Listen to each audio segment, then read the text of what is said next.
अगर कोई गठबंधन आपको टिकट देती है तब एकदम बिल्कुल गठबंधन यानी देगी मुझे कोई मौका दे मैं चुनाव लड़ूंगा, बात खत्म। प्रेमानंद का ट्विटर पे यह वायरल पोस्ट। चुनाव लड़ेंगे आप? पक्का लड़ेंगे। चुनाव लड़ना तय है, ये तो फाइनल है। मैं चुनाव लड़ूंगा, बात खत्म। क्या बोला? फिर से बोलो। क्या बोला? फिर से बोलो। सुनाई नहीं। बिहार से 3 कैंडिडेट का नाम जोर शोरों से चल रहा है और आज नेशनल न्यूज के पोर्टल पे 3 कैंडिडेट का नाम ट्रेंड भी कर रहा है। पहला हमारे पावर स्टार पवन सिंह, दूसरा मगही के सुपरस्टार गुंजन सिंह और तीसरा बिहार के सन ऑफ बिहार के नाम से मशहूर मनीष कश्यप। आज इसी के बारे में डिटेल से चर्चा करेंगे।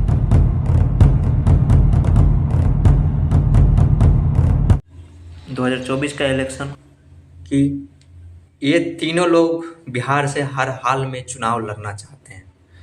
सुन लीजिए इन तीनों लोग का आज तक पे दिए हुए इंटरव्यू का बयान। चुनाव लड़ेंगे आप? पक्का लड़ेंगे। चुनाव लड़ना तय है, ये तो फाइनल है। मैं चुनाव लड़ूंगा, बात खत्म। उन्होंने क्या बोला, तो चलिए इसी के बारे में डिटेल से इस वीडियो में चर्चा करेंगे। वीडियो में लास्ट तक बने रहिएगा और वीडियो अच्छा लगे तो चैंटी न्यूज ऑफिशियल चैनल को लाइक शेयर एंड सब्सक्राइब करना बिल्कुल ना भूलें। तो आपको बताते चले 2024 के चुनाव का बिगुल बज चुका है और इस लोकसभा चुनाव में हर दल, बीजेपी हो चाहे कांग्रेस हो चाहे जेडीयू हो चाहे आरजेडी हो, हर दल अपना दमखम झोंक चुकी है। चुनाव तारीख का ऐलान हो चुका है। 7 चरणों में चुनाव होने जा रहे हैं और चुनाव के इस महापर्व में बिहार से 3 लोग चुनाव हर हाल में लड़ना चाहते हैं। सबसे पहले बात कर लेते हैं पावर स्टार पवन सिंह जी का। पावर स्टार पवन सिंह ने खुलेआम बोला है कि चुनाव उन्हें भी लड़ना है। आप लोगों ने चुनाव जो है मुझे हाल हाल में लड़ना है, ये बात मनीष कश्यप, पवन सिंह और खुद गुंजन सिंह ने खुद दावा किया। जैसा कि आपने वीडियो के इंट्रो में देखा हो, तीनों ने आज तक के इंटरव्यू में बोला कि मुझे चुनाव तो हर हाल में लड़ना, चाहे कुछ भी हो जाए, कोई भी पार्टी टिकट दे, लेकिन चुनाव लड़ना, यानी हर किसी को चुनाव लड़ना है।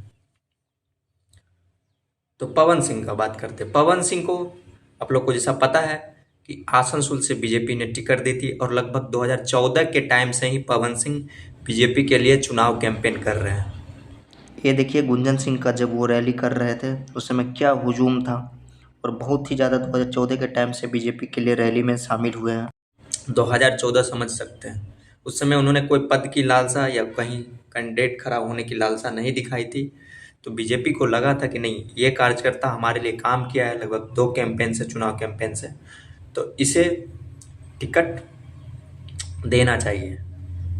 जैसे ही बीजेपी ने इन्हें आसनसोल से टिकट दिया, उसके बाद उपेंद्र यादव एक टीएमसी के नेता हैं, उन्होंने ट्विटर पे जब इनका ट्रेंड करवाना शुरू किया वीडियो, बंगाल की लड़की के ऊपर गाए हुए वीडियो जो थे, सौतनिया बंगाल से, इस टाइप से, तो उस वीडियो का जो थंबनेल इतना ट्रेंड होने लगा कि इस वजह से पवन सिंह ने खुद ट्विटर अकाउंट पे लिखा कि मैं बीजेपी शीर्ष नेतृत्व का आभार व्यक्त करता हूं कि उन्होंने आसनसोल से मुझे टिकट दिया, लेकिन मैं कुछ व्यक्तिगत कारणों से मैं वहां से चुनाव नहीं लड़ पाऊंगा और इसके पीछे रीजन जो भी हो, ये चीज़ तो पार्टी का शीर्ष नेतृत्व जाने और पवन सिंह जी जाने।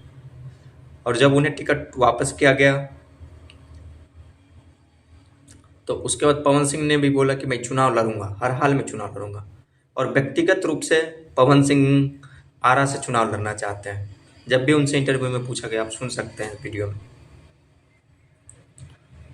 कि आरा सीट उन्हें चाहिए, आरा, छपरा या बलिया, 3 ही बोले थे उन्होंने, कोई भी भोजपुरी का क्षेत्र हो, तो वो यही 3 जगह से चुनाव लड़ना चाहते हैं। और आसनसोल से उस टाइम के तृणमूल से जीते हुए सांसद शत्रुघ्न सिन्हा जी थे और वर्तमान में वो सांसद भी हैं। अब तो आचार संहिता लग चुका है। हो सकता है कि वो शत्रु जी की वजह से चुनाव नहीं लड़ रहे हूँ, क्योंकि उन्हें बड़े भैया मानते हूँ। और उन्हें ट्विटर पे जब टिकट वापस कर दिया उसके बाद देखिए ये इनका पोस्ट, समाज जनता जनार्दन और माँ से किया हुआ वादा पूरा करने के लिए चुनाव लड़ूंगा। आप सभी का आशीर्वाद एवं सहयोग अपेक्षित है। जय माता दी और मैं चुनाव जरूर लूंगा, यही बात उन्होंने ली। लेकिन दुख का बात है कि अभी तक इनको भी कोई पार्टी टिकट के लिए अप्रोच नहीं की है। इन तीनों लोग कुंदन सिंह, पवन सिंह और मनीष कश्यप कोई टिकट भी नहीं दे रहा है। अब ये लोग चुनाव लड़े हैं तो लड़े हैं किस पार्टी से, ये भी असमंजस की स्थिति बनी हुई है। हाँ, कुछ दिनों पहले जरूर टिकट वापसी के बाद पवन सिंह ने जब टिकट वापस करते दिल्ली, उसके बाद खबरों से ये आ रहा था कि वो आरजेडी के तेज प्रताप यादव से उनका बहुत ही अच्छा संबंध है और जाके वो मिले भी हैं तेजस्वी यादव से। तो हो सकता है कि उन्हें आरजेडी से आरा से टिकट मिल जाए। लेकिन अगर पवन सिंह आरा से अगर आर.के. सिंह के खिलाफ खड़े होते हैं, जो अभी वर्तमान में सांसद हैं आर.के. सिंह, जो भारत सरकार के सेक्रेटरी भी रह चुके हैं और एक IAS रैंक के अफसर हैं, और आर.के. सिंह का आरा में एक अलग ही उनके ऊपर ना कोई शिकायत है और विकास के नाम पे उनके ऊपर लोगों के बीच सहानुभूति भी है। और पवन सिंह से जब इंटरव्यू में पूछा गया कि आपके राजनीति का क्या थीम है, तो देखिए उन्होंने क्या जवाब दिया मुस्कुरा के। तो ये सब भी बातें देखा जाता है, एक वोटर ये सब भी बात देखता है।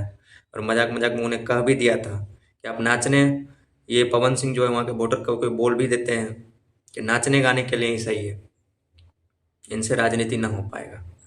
और आर.के. सिंह का जहाँ तक बात है, आर.के. सिंह ने दावे के साथ बोल दिया कि मैं ये सीट नहीं छोड़ूंगा चाहे कुछ भी हो जाए। और बीजेपी के पास भी उन्हें इस सीट से हटाने के लिए कोई स्ट्रेटजी नहीं है, क्योंकि वहाँ पे उन्होंने अच्छा काम किया और 2 बार से जीतते भी आ रहे हैं बीजेपी की सीट से। तो अगर पवन सिंह को आरजेडी टिकट आरा से देती है तो ये अपने आप में बहुत ही दिलचस्प बात होगा कि आरा से जब उन्हें टिकट मिलता है तो वो जीत पाएंगे या नहीं। ज़्यादातर चांस अगर पवन सिंह को आरा से अगर टिकट मिलता है किसी भी दूसरे पार्टी की तरफ से, तो मिलेगा तो ज़्यादा चांस है आरजेडी की तरफ से। लेकिन आरजेडी जानती है, तेजस्वी जानते हैं पवन सिंह का पावर है, क्या इनका पब्लिक के बीच में ऑडियंस का जमावड़ा है। तो पक्का हार जाएंगे, क्योंकि आरा से वो आर.के. सिंह ही खड़ा होंगे बीजेपी की तरफ से, और बीजेपी और जेडीयू गठबंधन में है। अगर पवन सिंह निर्दलीय चुनाव लड़ते हैं फिर भी हार जाएंगे। और दूसरा बात करते हैं गुंजन सिंह की। हाँ, गुंजन सिंह तो एनी टाइम क्षेत्र में रहे और शुरू से उन्होंने चुनाव लड़ने के लिए उत्साहित भी थे।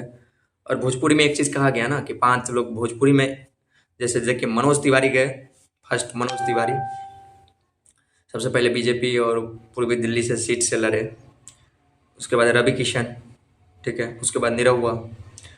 तो इन लोग, पवन सिंह को भी लग रहा था कि हम बीजेपी के साथ जुड़ जाते, बीजेपी हमें टिकट दे देगी, और फिर गुंजन सिंह को भी ऐसा ही लग रहा था कि हमें भी नवादा से टिकट मिल जाएगा। एक थीम प्रोसेस चला हुआ है, बीजेपी में जुड़ते जाओ और टिकट पाते जाओ और चुनाव जीतते जाओ। लेकिन ऐसा कुछ हुआ नहीं, क्योंकि मनोज तिवारी का एक अलग छवि था। रवि किशन एक एवरग्रीन स्टार कलाकार हैं जिन्हें बॉलीवुड, साउथ और सारे भाषा में काम किया है। और उसके बाद नीरव हुआ का भी साफ सुथरा छवि था। लेकिन पवन सिंह का ये जो वीडियो वायरल हुआ था, इसकी वजह से उनका छवि धूमिल हो गया। और राजनाथ सिंह ने देखिए एक इंटरव्यू में क्या कहा था, उनका ये वीडियो, तो उन्होंने कि आसनसोल से एक कैंडिडेट दिया और उसके बाद 48 घंटे के अंदर आप लोगों ने बदल दिया, इसके पीछे क्या सोच रहती है? सोच तो यही है कि हेल्दी डेमोक्रेसी में कोई हमारा कार्यकर्ता हो, कोई व्यक्ति हो, ऐसा कुछ उसके द्वारा न किया जाना चाहिए, न बोला जाना चाहिए जो कि डेरिगेटरी हो, अपमानजनक हो, अथवा किसी को हर्ट करने वाला हो, किसी इंडिविजुअल को अथवा किसी सोसाइटी को अथवा किसी सेक्शन को हर्ट करने वाला न हो। यह प्रिकॉशन लेना चाहिए। और इसमें हमको करने की जरूरत नहीं पड़ी, उस व्यक्ति ने स्वयं ही फैसला कर लिया। बिल्कुल, स्वयं ही कर दिया जी। क्योंकि बीजेपी की छवि यह है कि माई वे और हाईवे, तो उसमें पब्लिक का अगर क्रिटिसिज्म आया तो उस पर आप रिस्पॉन्ड करते हैं। ये बात लोगों को लगती नहीं है, लेकिन एक्चुअली मैंने देखा है हमेशा कि फीडबैक आप लोग बहुत ज़्यादा लेते हैं। हाँ, बिल्कुल फीडबैक लेते हैं, बिल्कुल सही बात। सुना आपने, उन्होंने बोला कि उन्होंने खुद टिकट वापस कर दिया। तो अच्छा हुआ, मैंने जिस व्यक्ति को टिकट दिया नाम बिना लिए बोला कि उन्होंने खुद टिकट वापस कर दिया। इससे अच्छा क्या हो सकता है? क्योंकि बीजेपी के भी आला कमान को पता नहीं था कि पवन सिंह इस टाइप से भी कुछ एक्टिविटी की है गाने के ऊपर। और उसमें यह भी बोला गया था, ट्रेंड में ये चला था कि जो वहाँ की बहन बेटियों को इज्जत न कर सका, अपनी पत्नी का इज्जत नहीं कर सका, वो चुनाव क्या लड़ेगा। और बात आती है गुंजन सिंह तो कमिटमेंट थे कि नवादा से चुनाव लड़ेंगे, बीजेपी के टिकट से चुनाव लड़ेंगे। अगर ऐसा हुआ कि बीजेपी उन्हें टिकट दी, अब तो टिकट सीट शेयरिंग का मामला सुलझ चुका है। बीजेपी जो है 17 सीट पे, जेडीयू 16 सीट पे, लोजपा 5 सीट पे, और जीतन राम मांझी की पार्टी 1 सीट पे, और लोक समता पार्टी भी 1 सीट पे चुनाव लड़ने जा रही है। अगर ऐसा हुआ कि नवादा से अगर बीजेपी टिकट देती है गुंजन सिंह को, तो गुंजन सिंह श्योरली जीतने के चांसेस रहेंगे। फिर अगर उन्हें कोई अदर पार्टी से टिकट मिलता है तो उनका भी कोई ज़्यादा बेस कैंप नहीं है कि वो चुनाव जीत सकें।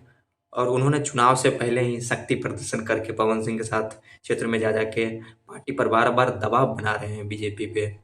देखिए, मेरा भी एक वोट बैंक है, मेरे भी रैली में हुजूम उमड़ता है। सन ऑफ मनीष कश्यप उनका, पहले वो भी बहुत उत्साहित थे, मुझे टिकट बीजेपी देगी, बीजेपी से जीतेंगे। जब वो याद करिए, जब वो जेल गए थे तो उस टाइम वो क्या बोल रहे थे कि महागठबंधन के साथ हम कभी भी नहीं आएंगे। लेकिन अब देखिए उनका क्या ट्रेंड चल रहा है। अभी कुछ न्यूज हुआ था, बिहार तक पे लिया गया कि कोई भी पार्टी उन्हें टिकट दे दे वो चुनाव लड़ेंगे, कोई भी पार्टी उन्हें टिकट दे दे वो चुनाव लड़ेंगे। इस बात से क्या है, गठबंधन यानी देगी मुझे कोई मौका दे, मैं चुनाव लड़ूंगा। बात राजनीति फायदे के लिए किसी भी पार्टी से टिकट मिले, भले वो पार्टी उन्हें राजनीतिक कारणों से ही जेल में डाले, उस पार्टी के बारे में बुराई कर रहे हो, तो किसी भी पार्टी से टिकट मिले वो चुनाव लड़ने को तैयार है। उन्होंने खुद बोला कि महागठबंधन से हम चुनाव लड़, अगर मौका देगी तो हम चुनाव लड़ सकते, कोई दिक्कत नहीं। वो भी जानते हैं कि निर्दलीय अगर चुनाव लड़ेंगे तो बेस कैंप है नहीं। अगर मानिए अगर एक यूट्यूबर और यूट्यूब से डिजिटल पत्रकार से निकले हुए, जब वो उनका जब अरेस्ट हुए थे, उसके बाद जब अरेस्ट होने के बाद जब जेल से निकले थे एनएसए हटने का, उसमें बहुत ज़्यादा ही भीड़ था। तो उस भीड़ को देख के कभी जज नहीं करना उसमें, क्योंकि अलग अलग जिला से अगर मान लीजिए एक यूट्यूबर 10 यूट्यूबर को लेके क्या वीडियो बनाने के लिए मनीष भैया निकले, तो वहाँ उसका भीड़ था। तो क्या अगर वो बेतिया से खड़ा होते तो ऐसा संभावना है, या किसी भी एक लोकसभा क्षेत्र से खड़ा होते तो कि उन्हें वो सीट मिल ही जाएगा, वहाँ उन्हें सारी जनता वोट दे ही देगी? नहीं, क्योंकि वहाँ पे अलग अलग डिस्ट्रिक्ट से, अलग अलग एमपी क्षेत्र से लोग आए हुए थे। और अगर उन्हें बीजेपी से टिकट नहीं मिलता है तो वो भी बहुत कम ही चांस है कि जीत पाएंगे, क्योंकि बेतिया में बीजेपी का गढ़ रहा है। अगर बीजेपी उन्हें टिकट देती है तो वो जीत जाएंगे। इन सारे बात को ध्यान रखना चाहिए इन तीनों लोगों को। मनीष कश्यप भी पूरे दमखम के साथ बोल रहे हैं कि हमें चुनाव लड़ना है। और यहाँ पे और आप लोग चाहते हैं कि पवन सिंह, गुंजन सिंह और मनीष कश्यप चुनाव इस बार 2024 में लड़ें, ये तीनों वो युवा चुनाव लड़ें, तो कमेंट करके ज़रूर बताइए। और आप लोग को ये आशंका है कि किस पार्टी से लड़ेंगे तो वो भी कमेंट करके बताएं। और अगर निर्दलीय लड़ेंगे तो उसके लिए भी कमेंट करके बताएं कि क्या वो निर्दलीय लड़ेंगे। और अभी तक आप लोगों ने चिट्ठी न्यूज़ ऑफिशियल चैनल को लाइक, शेयर एंड सब्सक्राइब नहीं किया है तो लाइक करें, शेयर करें और अपने दोस्तों के बीच चैनल को ज़्यादा से ज़्यादा शेयर करें, ताकि आने वाले हर न्यूज़ का अपडेट आप लोग तक जल्द से जल्द पहुँच सके।